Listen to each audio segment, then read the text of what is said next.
Hello, and welcome to Bytes, a podcast produced by the Rover Tobacco Control Library at UC Davis. I'm Joseph Martin, and in this episode, we're going to be talking with Rod Liu, who is Project Director for the California Tobacco Control Program's new statewide Pacific Islander Asian American Resource and Coordinating Center, or SPARC. SPARC is designed to address tobacco-related health disparities in California's Asian American, Native Hawaiian, and Pacific Islander communities, or AANHPI populations. SPARC exists to help regional projects organize and integrate tobacco control knowledge into what they do, and to facilitate the exchange of resources within the network of regional projects and participating groups. They've got a lot planned for the coming months, and I know we're all interested to hear what's in the works, so let's welcome our guest. Thank you for joining us, Rod Liu. Thank you for having me. Now, eliminating tobacco-related health disparities is one of the key goals that the California Tobacco Control Program is working on right now, and I know that's a big part of the reason for the creation of SPARC. So maybe we should begin by talking about these disparities. How does tobacco usage in AANHPI communities compare with the California population as a whole? That's a great question. I think you have to look at the data for the diverse Asian American, Native Hawaiian, and Pacific Islander community to see that there are some subpopulations that have extremely high rates when compared to California's population. The data doesn't always show it, but when it's aggregated or disaggregated correctly, there are high prevalence of smoking among Korean, Vietnamese, and then also for Native Hawaiian Pacific Islanders, which are a completely different racial ethnic group from Asian Americans. And then if you disaggregate by gender, you will also see that for some groups, like Korean American women, there are high smoking rates. And then if you look at the youth data, that nationally, Native Hawaiian Pacific Islander youth have the highest smoking among middle school children. So clearly the data is showing that there are great needs around tobacco control within the diverse population. And why do these disparities exist? Have the AANHPI communities been targeted by the tobacco industry in the same way that African Americans or the LGBT community and some others have been? Yes. There is the targeting of our communities by the tobacco industry. We actually had published an article which showed that the tobacco industry knew not only of the great potential that the Asian Pacific Islander population represented in terms of growth rate, but that there were Asian merchants who they wanted to develop a relationship with to help promote and sell their products. And these data were actually shown in their own information that they had to release as part of the Master Settlement Agreement. That sounds like an interesting article. Can that be available to other tobacco control advocates? Do we have that on Partners or on your website, or can people find that? Yes, it is on our website. It was published by the Tobacco Control Journal. And it is an article that is available. Okay. So in addition to this article, there is a unique situation for Asian American communities, particularly those that are recent immigrants, that have come from countries that have been targeted by tobacco industries as well throughout Asia.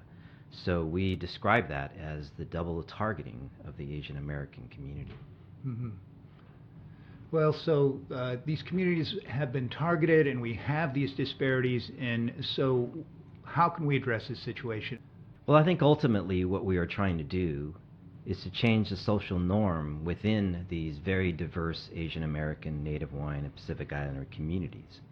And the way that we do that is to have activities which helps to build capacity for our communities to engage in tobacco control work, to understand the impact of the industry and tobacco on their communities, and to ultimately result in their engaging in policy change activities which are being planned throughout California.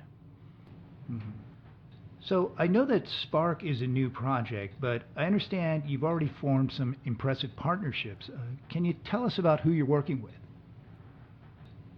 We've been doing tobacco control for quite some time.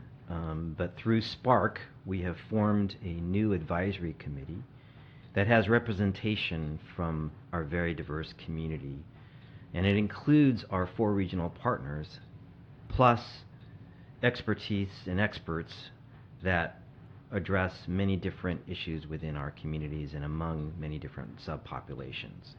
So, for example, we have multiple advisory committee members from the Native Hawaiian and Pacific Islander community. We also have representation from the South Asian community, Southeast Asian, Chinese, Vietnamese, and Korean communities.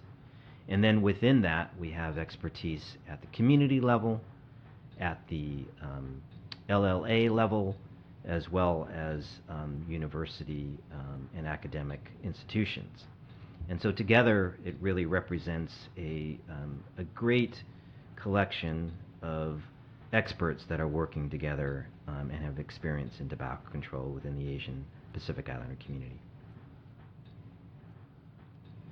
So I understand you're also working on some educational toolkits and digital storytelling and other materials.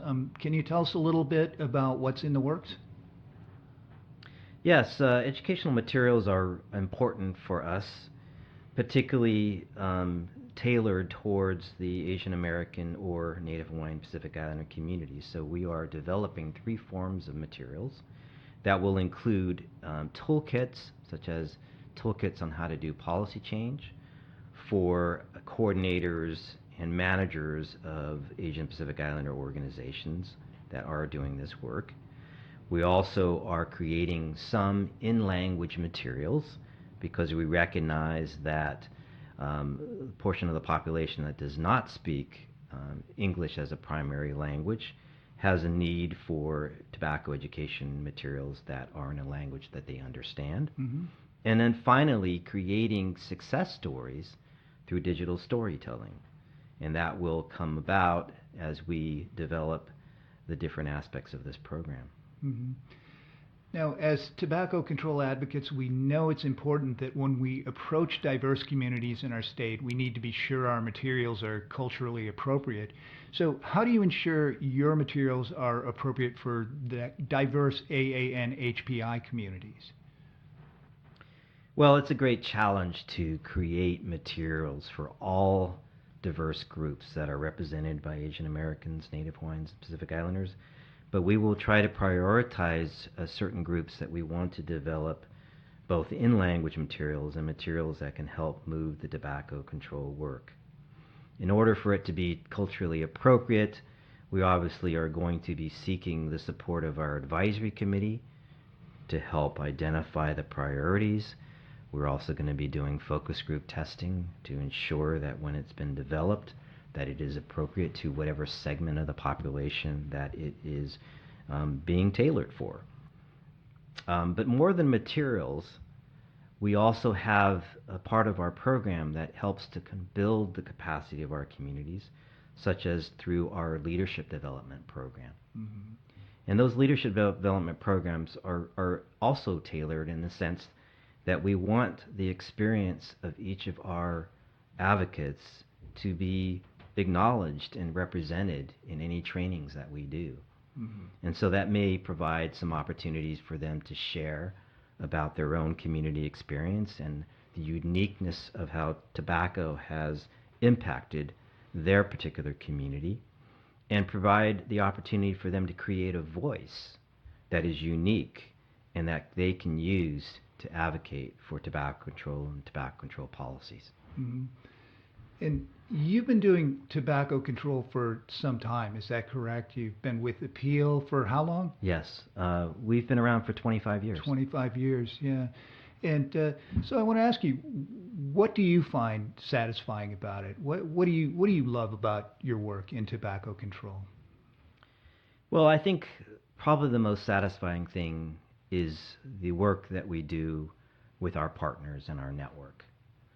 It's the relationships that you form through the struggle to try to battle the tobacco industry, to try to move towards health equity, to try to address the very challenging tobacco issues that are faced in our community, and the recognition that Asian Americans, Native Hawaiians, Pacific Islanders have a tobacco issue.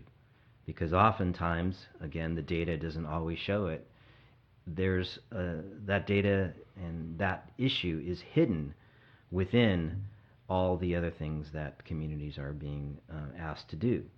So the partnerships are really the highlight of what we are moving for, and the leadership development work that we invest in advocates really provides the opportunity for us to be able to contribute to the growth of a movement around tobacco control, but also being able to learn from the many diverse advocates that are engaged in this effort.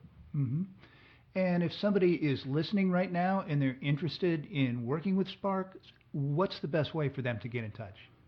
Well, probably the easiest way is to go on to our website, which is www.sparcapi.org, and that's SPARC API is spelled SPARCAPI.org. Or they can certainly contact any of us here at the office here at Appeal in Oakland, California. Mm-hmm. Sounds great. Thank you for speaking with us, Rod Liu. Thank you very much. And thank you all for listening. The Bytes podcast is a production of the Rover Tobacco Control Library, a funded project of the California Tobacco Control Program. We're working on a series of episodes on all of the funded projects at the CTCP, and we're also looking forward to covering new research and emerging issues in tobacco control. If you've got an idea for a podcast, or if you have thoughts or suggestions you'd like to share, please email me a message at joemartin@ucdavis.edu. That's all lowercase JOMARTIN @ucdavis.edu. I'm Joseph Martin, and this has been Bytes.